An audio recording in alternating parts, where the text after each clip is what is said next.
is on, I think it's either Tuesday or Wednesday. We get to see the Cubs and Indians spring training game Oh, from the while you're down in the Arizona. World Yeah. Series. Yeah, Well, that'll be fun. that'll be cool to see. Yeah, Yeah, really neat. definitely. So So you're going to we're have fun next week. yeah, that will be fun Cool. All for right, we sure. better get on this Oh wow, page it's already here. 8:10. Yeah, We'll, we we'll better. end up talking baseball for the whole half hour. Yeah, seriously. Parents probably wouldn't like that too much. So Uh-huh. 3 coins are tossed. Draw a sample space below and list all of the outcomes. Okay. So basically, we just need to list all of the outcomes. First, Yeah. first coin could be heads, right? Right. Second could be tails. Well, I have found that it makes sense to use a certain pattern here. Okay, And sure. the Yeah, reason, because it the you reason can't get mixed is, up. is that you want to make sure you don't miss one of the outcomes. Mm-hmm. If I make my first 3 all heads, well, now I can do heads, heads, tails. That's different. Mm-hmm. That's all the ones that begin heads, heads. Mm-hmm. So now I can do heads, tails, heads. Mm-hmm. That's different. That is different, yeah. Now I can do heads, tails, tails. Mm-hmm. So I've got the 2 that started with 3 H's, and there's only 1 that starts with 2 H's, and there are 2 that start with 1 H. Mm-hmm. Now I can pretty much do the opposite. Mm-hmm. Tail, tail, tail. Now tail, head,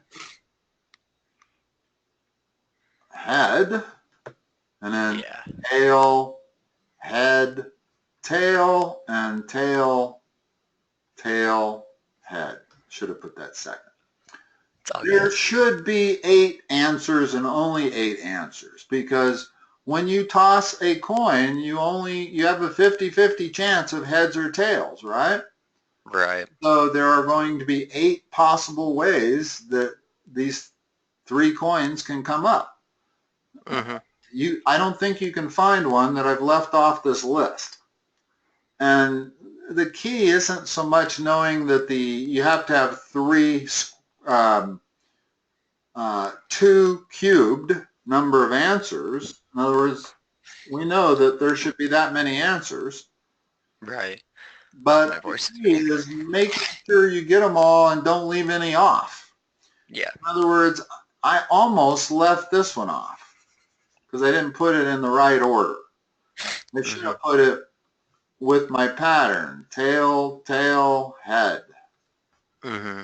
Now I can go down. I got all my ones that begin with tail, tail, and I want to do my 2 that begin with just 1 tail. Okay. Okay.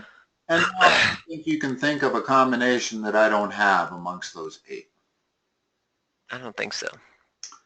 But it really is, since the odds are 50-50, then it's 1/2 cubed, which is 1/8, which means there are going to be 8 possible results.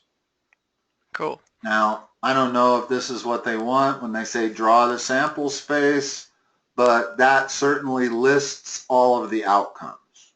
Yeah, for sure. Do they mean the sample space like that? Um, do they mean, yeah, maybe. Well, let's do it that way also. Okay. So I can go heads, heads, heads.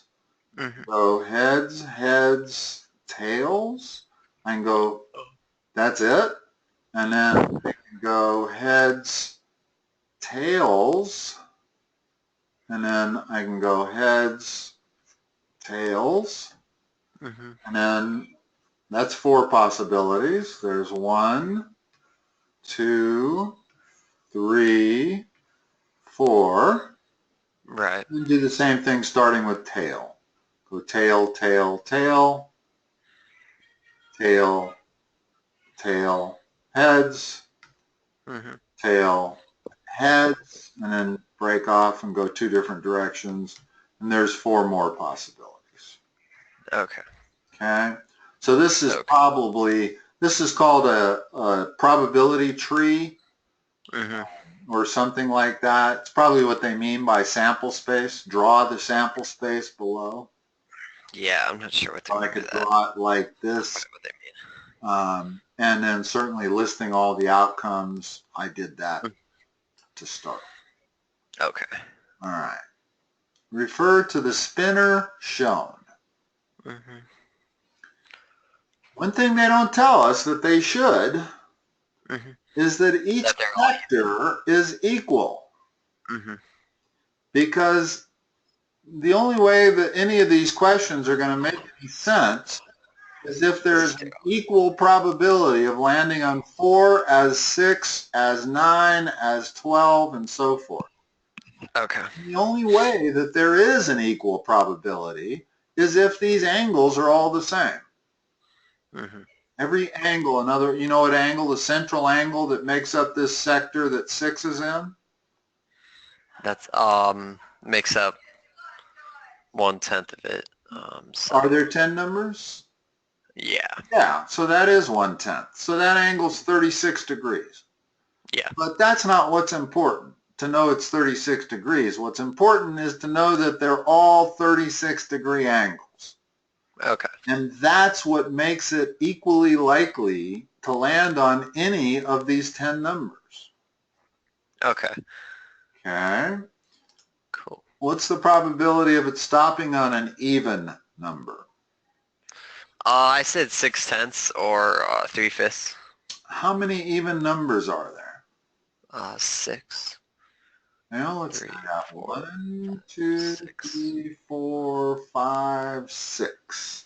Out of 10, yeah, 3/5 is right. Cool. Okay. You spin the spinner 20 times. It lands on an even number 8 times. What's the experimental probability of landing on an even number? Oh, I didn't see the second part of it. Yeah. 8 times experimental probability on an even number. Would it be 8 out of 20? Yeah. Notice that's not the same. In other words, that's 2/5. Yeah. So this is the theoretical probability, 3/5. And that is what is called the empirical or experimental probability. Right. And the difference between the two are really important. If we spun this thing 20,000 times, there's a theory in probability that's called the law of large numbers. What it means is that the more samples you have, the closer you're going to be to the theoretical probability. Okay. In other words, if you did 20,000 times and you still only got 8,000, in other words, the same 2/5, you got a crooked wheel. Okay. And trust me, Vegas does this all the time. If they have a roulette wheel and one particular number is coming up more than once out of every 38 times over the long run, and they keep track of the long run, they do, yeah. And they know they have a wheel that's out of balance. Interesting. They don't want to use wheels that are out of balance because there's people out there who will also keep track of the wheels and they'll pick up on it. Yeah, exactly. If a person sees that the number 10 is coming up 1 out of every 30 times instead of should only come up 1 out of every 38 times, well, they're going to bet that number 10 because if it pays off, it pays at 35 to 1. Yeah. So if you hit it once every 30 times and you get paid 35 to 1, you're going to make good money. So the last thing in the world that Vegas wants is a bad roulette wheel. Okay. Or a bad set of dice. Or a bad deck of cards. I've seen cards marked in Vegas casinos where you can tell whether they're a face card or not just because they're bowed in the middle. I've seen some really strange things. But the fact is that this just almost could not happen. Okay. Not if the spinner is legit. Okay. In other words, not if these angles are all equal, the thing is flat, and the spinner is equal amount of pressure applied each time it's spun. In other words, all of the conditions have to lend themselves to randomness. Okay. And if you still got a result like that, that's a crooked wheel. Let me go bet that wheel. Mm-hmm. I would bet on odd numbers. Definitely. Definitely. If the even numbers are only 8,000 out of 20,000 and they're supposed to be 3 out of 5, well, then the odd numbers are coming up a lot more often than they should. Yeah, sure. Okay. So Sweet. we answered A and B. Are the Yep. probabilities the same or different? Different. Why? Because since you double the amount of spins, it decreases the chance of it landing on an even number. No, no, had nothing to do with that. The reason Okay. they're different is because I only spun it 20 times because the sample was too small. Okay. In other words, it's telling me that I spun it 20 times and I landed on an even number 8 times, which is only 2/5. Mm-hmm. And it should be 3/5. I should have landed on it 12 times. Well, the Right. problem was I didn't spin it often. And I didn't spin it enough times. 20 is not a large enough sample. And Okay. that is a key thing with probability. Mm-hmm. Determining when you have a large enough sample. That's why I said that if you spun it 20,000 times, Then you that's a would get. large enough sample that it almost certainly is going to be close to 3/5. Yeah. But it also shows you the difference between a theoretical probability and an experimental probability. Mm-hmm. And you don't always know the theoretical probability. Mm-hmm. Okay? When I was playing poker, I didn't know what percentage of opening hands a particular player was playing. Mm-hmm. Well, I kept track. And some players might play 20% of their starting hands. Other players might play 40%. Well, anybody that's playing that many hands is playing the game wrong. This is what Yeah. I wanted to be playing against. Too overconfident too. Well, they're just playing the game too aggressive. Mm-hmm. Okay? Whereas somebody playing 20%, they're probably playing too tight. They're not playing Okay. enough hands. But Mm-hmm. the one thing I know is you can't play 40% of the hands. No. And so the thing is that I might be basing that 40% on only having played 20 hands against the guy. Mm-hmm. If I played 20 hands against the guy and he played 8 of them, he's playing at a 40% clip. Okay. Problem is how much can I trust that 40%? Because I only have measured it over 20 hands. I can't put a whole lot of faith in it. No. Now, if I've played with the guy for 10 hours Mm-hmm. and I've had a chance to see him play 400 hands and he's Mm-hmm. still playing at 40%, well, now I know he's a fish Okay. and somebody who's not playing the game correctly. But Gotcha. notice the difference. The difference is that when I first start playing against him, Mm-hmm. it takes a half an hour to deal 20 hands. Right. At the end of a half an hour, I may have a percentage that I've calculated, but there's not a lot of reliability in it. Okay.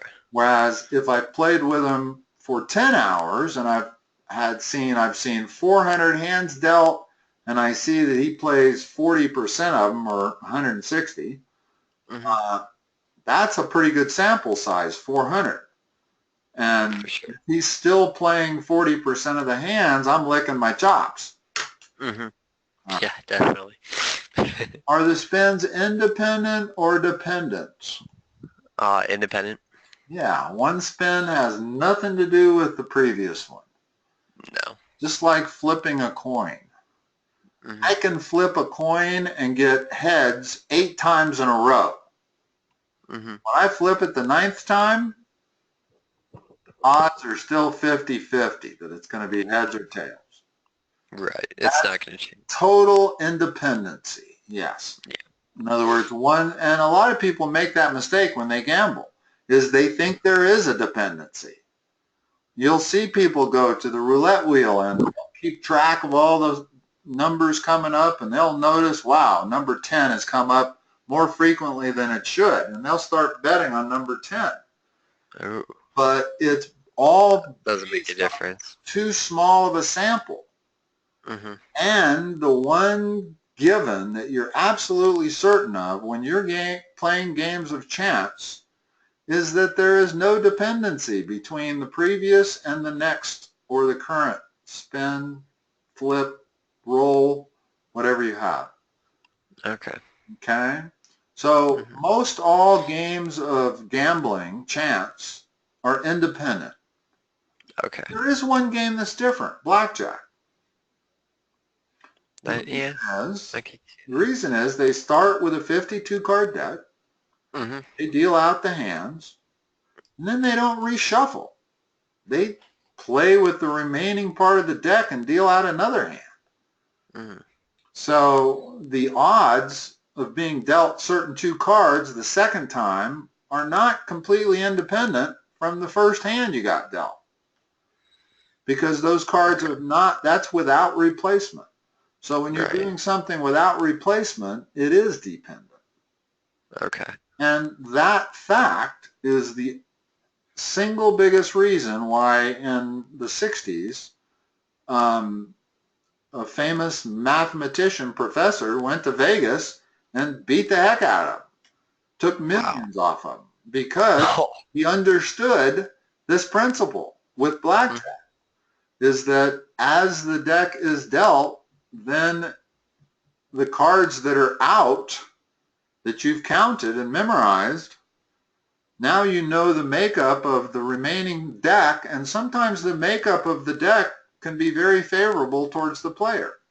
Right. So the way people do it is they bet $1, $1, $1, $1, $1, and then when they Mm-hmm. find a deck that turns very favorable to the player, $500. Okay. So the player is always betting $1 when he has a very small negative edge, Mm-hmm. but then he's betting $500 when he has a decent sized positive edge. Mm-hmm. Well, in the long run, that player is going to beat the game. Right. The overall probability is in favor of the house. The fact that they let him change his bet size and the Mm-hmm. fact that he knows that there is a dependency allows him to beat the game. Okay. Maybe you should go to Vegas and beat the I've done system. it many. Have you? Well, I can't say that I've gone there and beat them many times, but I've gone to Vegas and tried to beat them many times. It's hard. Yeah. Well, it's probability, and probability is It's all chance. over Yeah. the landscape. In other words, you can get lucky and beat them in the short run. Mm-hmm. Most of the games in Vegas, in the long run, you're going to lose because in the long run, the theoretical probability comes true. Right. So if you're supposed to lose at 1%, you go out there and play enough hands, you're going to lose at 1%. Mm-hmm. If you're supposed to win at 1%, you're going to win at 1%. The problem is Vegas doesn't offer you very many games where you got a 1% theoretical edge. In fact, they don't offer you any. In Mm-hmm. fact, if you get caught playing blackjack the way I just described, Mm-hmm. you get thrown out of the casino. Interesting. I have been tossed out of casinos because I did that system. I went and bet $1, $1, $1, $1, and then $500 when the deck turned positive. And that's Mm-hmm. a really winning system. In fact, there was a great movie, I don't know if you ever saw it, about the MIT team that went to Vegas. It's called 21. If you ever I get a think chance to watch it, yeah. watch it. It's an I think excellent movie, and it really explains everything we're talking about here. cool. But it's a great movie besides just being a gambling movie. But it's called 21. And it's the true story of a team of students that were going to MIT, Mm-hmm. and decided that they were going to go to Vegas and beat Vegas. And they used a very sophisticated communications method of Mm-hmm. telling the whole team when a particular deck was positive. And then Interesting. all the team would converge on that table and all of them bet 500. Mm-hmm. And they all each had a positive expected value. So over Wow. the long run, they won. They took millions out of Vegas. And Mm-hmm. they finally got discovered and barred and banned. It's what Vegas does. Vegas is That's it. not interested in anybody that can beat them. Nope. Vegas Not at all. only wants players that are going to lose their money. Yep. Exactly. So if they find somebody that's using some technique that they think gives them a positive edge, Vegas Thrown out. say, thank you very much. Don't ever come to our casino again. Yep. End of story right there. All right. Yeah. I've spent so much time talking about Vegas that we ran out of time here. No worries. That's okay. We were talking about probability the whole time. Yeah. Mm-hmm. We do have an 8:30, so I got to run, Dylan. Okay. I will, let's see. I guess we're not going to have a session next Monday and Wednesday, are we? No. Let's do after that though. Um. I'll cancel your next week's just like I'm doing with everybody else. Okay. And because I know next week is spring break. So I will For see sure. you a week from next Monday. Okay. Sounds All right? good. Good luck in All your right. Have a baseball good. tournament. Thank you. Yeah. Have a good spring break. Yeah, you too. Thank All you. right, Alan, have a good Appreciate it. one. Bye-bye. Sounds good. You too.